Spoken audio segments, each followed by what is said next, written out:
Todo paghahanda na ang Parish Pastoral Council for Responsible Voting o PPCRV para sa Hatol ng Bayan 2025 para siguruhin at matyagan ang boto ng taong bayan. Si Rod Lagusad sa detalye.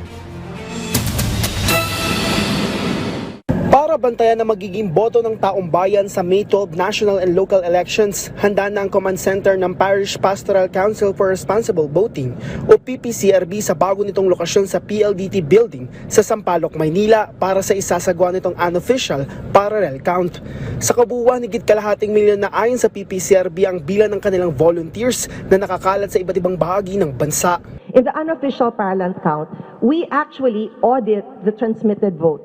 The transmitted vote is most vulnerable during transmission, and that's why we have to check the integrity of the transmitted vote. Sa unang pagkakataon, hindi na lang national positions ang bibilangin ng grupo.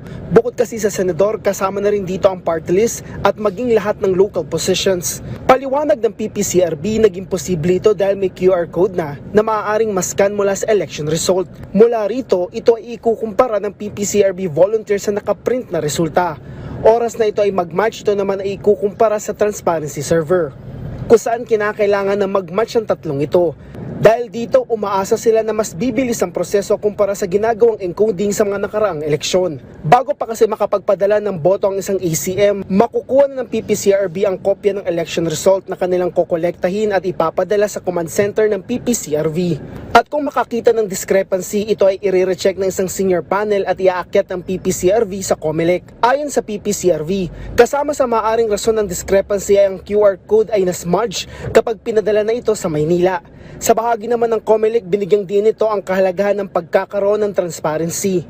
Dati-rati isa lang po ang ating transparency server.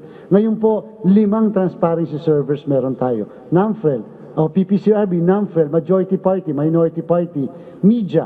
Of course, may central server tayo ng COMELEC na naka-mirror ang DICT para alam din nila kung anong tinatanggap namin. Simula naman May 8 ay maaari ng tawagan ng call center ng PPCRB. Many times before elections, ang mga tanong is clarifications on rules, clarifications on what they can do. And you will be surprised. Maraming namatawag na nakakita sila ng vote buying. Ngayon, we expect a lot of reports on that ho.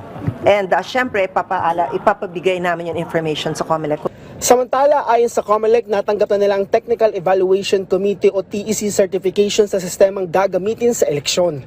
Yan na lang po yung kahuli-hulihan na magsasabi. Kaya hinihingi natin na magsasabi na pwedeng gamitin ang lahat ng sistema natin. Hindi lamang yung mga machine, kung hindi pati yung transmission, kung hindi ang OBCS. Kasabay nito, patuloy ang panawagan ng COMELEC sa publiko na makiisa sa eleksyon at bumoto sa darating na May 12. Rod Lagusad para sa Pambansang TV sa Bagong Pilipinas.